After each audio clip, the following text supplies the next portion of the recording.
Hey, everybody, and welcome to another midweek Bible study with the West Main Church of Christ. I want to thank you so much for tuning in, taking a second out of what could be a busy, hectic week for you guys to listen to me talk. As you guys notice, I'm not in the same recording place that I am normally. I hope that's okay. I'm really excited to be able to talk to you guys this week. As always, we love to start these videos off with something that we call our fun thought. For me, I love cooking. Believe it or not, I know it's kind of a weird thing. You can tell by looking at me that I love eating, but I bet a lot of you guys didn't know that I love cooking, but I do. And so I thought it would be really fun this afternoon or this evening to kick off our fun thought of the day with what are my favorite things to cook or to make, basically, when it comes to the realm of food. So here we go. Number 5 is my Aunt Lisa's chocolate chip pie. The reason that dessert is at the tippy top of the food pyramid is not because that you're supposed to have the least amount of it, but it's because it's the best, and therefore it takes its place on the top of the food pyramid. My Aunt Lisa's chocolate chip pie is so bad for you, it's amazing. It's basically just a giant melted chocolate chip cookie inside of a pie crust. It's pretty incredible. So that's my number 5. Number 4 is breakfast hash. I love hash. I'll eat hash just about any time of the day. But if you take some sweet potatoes, some pepper, some onion, you throw it in there with some sausage or ham or chicken, bacon. We've done it with just about everything. I love making hash. It is a good warm your soul kind of food, great for a cold evening, but it's also very appropriate to have during the summer too. So hash is amazing. Number 3 is a date night supper. I love having date night with Chelsea. We try to have a special kind of date night about every month, but generally our date night always turns into some form of surf and turf or surf or turf. It just kind of depends. We've done steak and lobster and scallops and all sorts of other stuff. We try to pair that with something that we don't normally buy, like asparagus, that we might grill or do some bacon wrapped green beans. It's always a great time, and it's always delicious when you're able to cook some of those that you know, let's face it, they're splurge foods, right? You don't buy them all the time. You splurge on them for special occasions, and so that's always fun to make for me as well. Number 2, second favorite thing to make is a great made from scratch burger. Somebody's gonna laugh when I say this, but burger making, guys, is an art. From the blend of the ground that you use, the type of meat that you use, to how you layer your toppings, to the perfectly crisp toasted bun. Having a perfect made from scratch burger is absolutely amazing. You can elevate it by making your own sauces or vegetables to go with it. Burger and fries is always a great combo, and there's just something so hard to beat about a great made from scratch burger. Whether you do it inside on cast iron skillet or outside on the grill, made from scratch burgers are just phenomenal. But my number 1 favorite thing to cook is barbecue. Whether it's pulled pork or brisket or chicken wings, doing something low and slow outside on the smoker is the ultimate labor of love when it comes to cooking food. The time, the effort, the constant watching, the flavor profiles from the smoke flavor to the seasonings that you put on your meat. Having good barbecue is something that everybody should learn how to do. Very few people can do it at just an incredibly high level, but it is absolutely amazing. Give me something, I will, any kind of meat whatsoever, I will not hesitate to put it out on the grill or the smoker. I've done it for not as long as I can remember. I've done it for the last few years now. It's something that I really love to do, and I get super excited about it. So there you go. Those are my favorite things to cook / bake / grill / just make, right? Let me know what your favorites are. I'm hoping to have some sort of activity over the next weekend or so about having maybe an online cooking demonstration for some of us here at West Main. But that is your fun thought of the evening. I love it. I hope that you guys do too. Let me know what your favorite things are to cook down in the comments on Facebook below. So I'm super excited that you're here tonight. Again, thank you so much for being here, for tuning in, to take a second to have you and your family study a little bit from God's Word. So here we go. One of my favorite things growing up was being able to watch TV in the afternoons. So I got home from school before anybody else did. Like my parents were still at work, my brother was still at school, waiting to come home, and so I got the TV all to myself. It was pretty awesome. And one of my favorite shows growing up that I could watch always came on in the afternoons when I was home from school was a show called Home Improvement. Now, most of my parents know exactly what I'm talking about. A lot of my teens, some of my younger kids probably have never heard of this show whatsoever. But Home Improvement starred a man named Tim Allen, and his character was Tim the Tool Man Taylor. He had his own cable TV show about working with tools, but his big thing throughout the course of the show was always more power. He wanted more power in everything. He would soup up cars, lawnmowers, grills, kitchen appliances. I remember there was one where he tried to make a microwave that would to microwave with radioactive type deal. It would take 10 seconds to make a baked potato and it would come out like glowing green, right?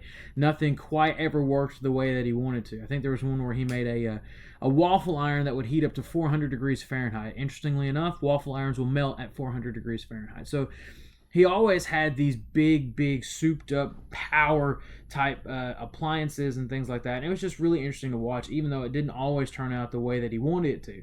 And as people, there's something about watching big displays of power that we've always been attracted to, whether it's a massive explosion, whether it's a giant whale, when a whale falls over and like splashes, that massive splash that we love to see. There's just something about that makes it interesting to us. And it seems like nowadays everybody's interested in obtaining some sort of that power, right? We want more power, or everybody's interested in obtaining some sort of recognition or some sort of control, right? Everybody wants that kind of power. But a very different viewpoint is given to us by Jesus in Mark chapter 10, verses 42 through 45. Jesus says, it says that Jesus called them over and says, "You know that those who are regarded as rulers over the Gentiles lord it over them, and yet those in high places act as tyrants over them. But it is not so among you. On the contrary, whoever wants to become great among you will be your servant. Whoever wants to be first among you will be slave to all. For the Son of Man did not come to be served, but to serve, and to give his life as a ransom for many." And you're sitting there thinking, but service is hard, right? This idea that having service and serving others is something that we don't necessarily like to do. It's not a high priority amongst a lot of people right now. In fact, if you pay really close attention, if you say this word service project, teens kind of shudder and then they start scattering in different places. Or how many of us have ever tried to organize people for a work day at the church building? It's one of those things that a lot of people don't necessarily put high on their priority list, but it takes somebody strong and somebody humble to be a servant. And that's why one of the most impressive displays of power that you and I can show is showing somebody sacrificial service. This idea of not caring as much about what we want and putting more focus on what other people need. And in order to do that, it takes three things. And so tonight we're going to take a very brief moment to look at those three things that make a sacrificial, servant-like heart. And number one is it takes an attitude adjustment. It takes shuffling your priorities. It takes viewing things in a whole new manner. It means that we think differently. I'm not too good to help somebody out. I'm not too good to pull over on the side of the road and help somebody change a tire. I don't necessarily have that first gut reaction of, well, I don't want to pull over because I might be dangerous to do so. Sacrificial servants will be willing to act first, to serve others, and in all honesty, that's it. They don't look for anything in return. They don't sit there and talk and justify about why they can't do things. I'm not better than fill in the blank because I work harder or because my situation is harder. I'm not better than somebody. God doesn't love me more than somebody else. And I think too often we get caught up in this. God doesn't love me more than he loves you. He doesn't love you more than your next door neighbor. Is it possible to please him more than others? Sure. But God's love is a non-favoritism type of love. It's unconditional. And so it takes this attitude adjustment, thinking differently. When we think differently, then it turns to seeing things differently. We won't look at people the same way that we used to. We won't view people as people, but we'll start viewing them as souls. We'll start looking for and praying for opportunities to serve others. And there's a big difference between praying for an opportunity and then looking for that opportunity and then taking that opportunity. You know, how often have we prayed for God to let us accomplish something, and then an opportunity is presented to us and we kind of have just ignored it? Or how many of us have missed it altogether? So it takes an attitude adjustment. Number two, it also takes getting up and getting ready. It takes putting in a little bit of effort. I heard an analogy a long time ago. There's a man who prayed to God every single day that he would win the lottery. Not the greatest prayer, and I'm not encouraging anybody to go out and start playing the lottery by any stretch, but he prayed to God every single day that he would win the lottery, and he never did. But he also never bought a ticket.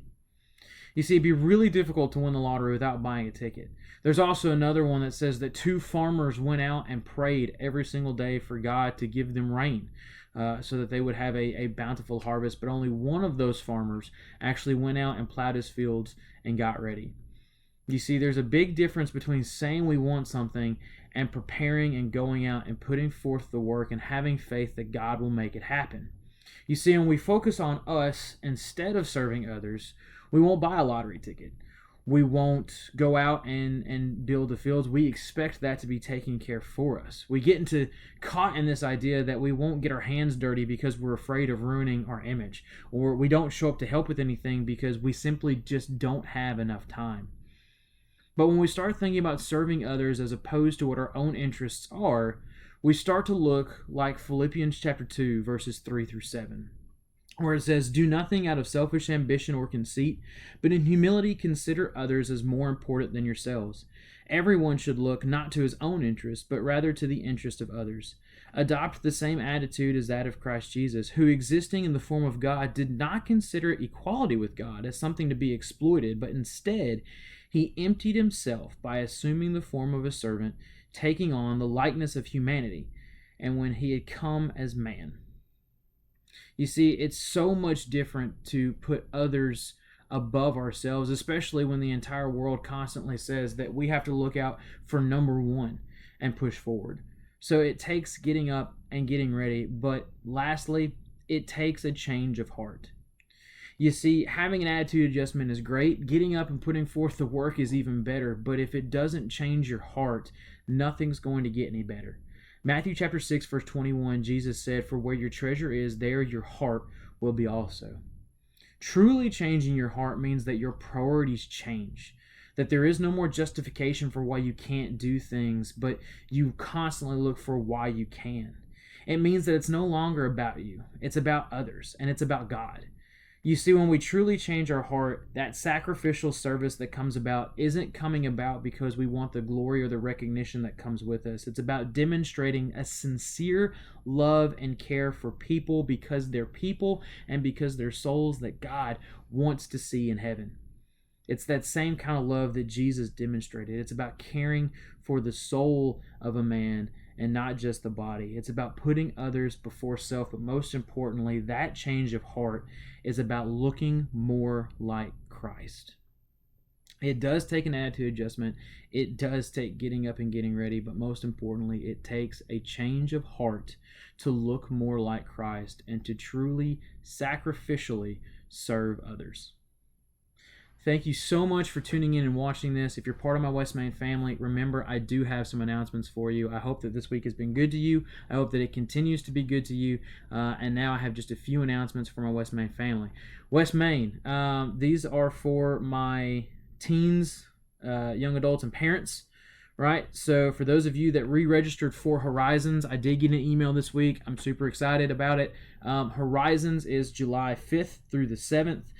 July 5th is the kickoff. That's a Sunday. They will have a keynote at 7 p.m. On Monday and Tuesday, they will have lessons at 10:30, 11:30, 1, 2, 3, 7, and they will have an activity at 8 p.m. That is not Bible related. That is a fun video type thing that you can be a part of, but you got to stay connected for that as well. All of these lessons are going to be pre-recorded and then uploaded on the Horizons website, which will be accessible for those that paid the registration. Okay, so Please be sure to remember that. That is how the Horizons format is going to work.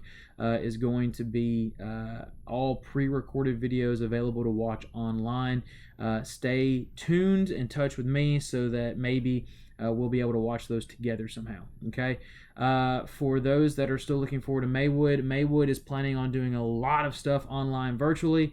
So please be ready for that. Maywood, I think it's called Maywood 3. There's a YouTube channel now that you can go and subscribe to. Click the notification bell so you'll get a notification every time it's uploaded. It should be on Facebook as well, but I think on YouTube it's called Maywood 3. So please be aware of Horizons. Please be aware of stuff from Maywood as well. The other big announcement, again, is for my teens, young adults, anybody that wants to go out there. The Winfield Church of Christ is still planning on doing and hosting Singing in the Parks. The very first one is this upcoming Sunday, June the 6th. You know what day it is. The upcoming Sunday from right now in 4 or 5 days. I'm not really great with the days of the week right now. I'm very, very sorry for that. But they are planning on doing that. However, West Main will not be sending a bus. If you want to go, I encourage you to go. Social distancing practices are going to be kept in place. Please take your own lawn chair. Be sure to sit 6 feet away from other groups of people. And go and enjoy that singing if you want to, but we cannot take the bus. It is still deemed unsafe to be able to take the bus. It's very, very, if not hard, if not impossible, to social distance while on a church bus. So if you want to go, that's fantastic, but you will have to provide your own transportation out there. Okay, stay tuned. I hope that we get to. I hope that West Main will get to host Singing in the Parks over the next couple of weeks. But stay tuned for that. I don't have the official word on that yet. I do want to remind everybody that we are still planning to meet outdoors behind the face at 7 p.m. on Sunday nights and now Wednesday nights, starting tonight on June the 3rd. Today is June the 3rd. Okay, so starting tonight on June the 3rd. We will be having a Bible lesson. That'll be a discussion-based Bible lesson tonight out behind the face at 7 p.m. Should the weather rain us out, it looks really clear right now at the time that I'm recording and sending this to you, but that is at 7 o'clock tonight. We will be sure to announce if the rain is going to wipe us out on Sundays or Wednesdays. But remember, that seems to be a pretty set in stone thing right now, that weather permitting, every Sunday night and Wednesday night at 7 p.m., we will have a Bible devotional, Bible study, singing out behind the face. Okay, so please make your plans to show up for that. Please be sure to continue to stay connected via Facebook, email, texting, calling. We really need everybody to stay in touch with one another. That is very, very important at this moment in time, to be sure that we reach out and understand what's going on with everybody. Okay, if you need anything, please do not hesitate to reach out to myself, to Carrie, to our deacons or elders. Do not be in need in this time and not reach out to somebody, okay? Until we get to see each other again, I want everybody to remember that I love you. I look forward to being back with you as soon as possible.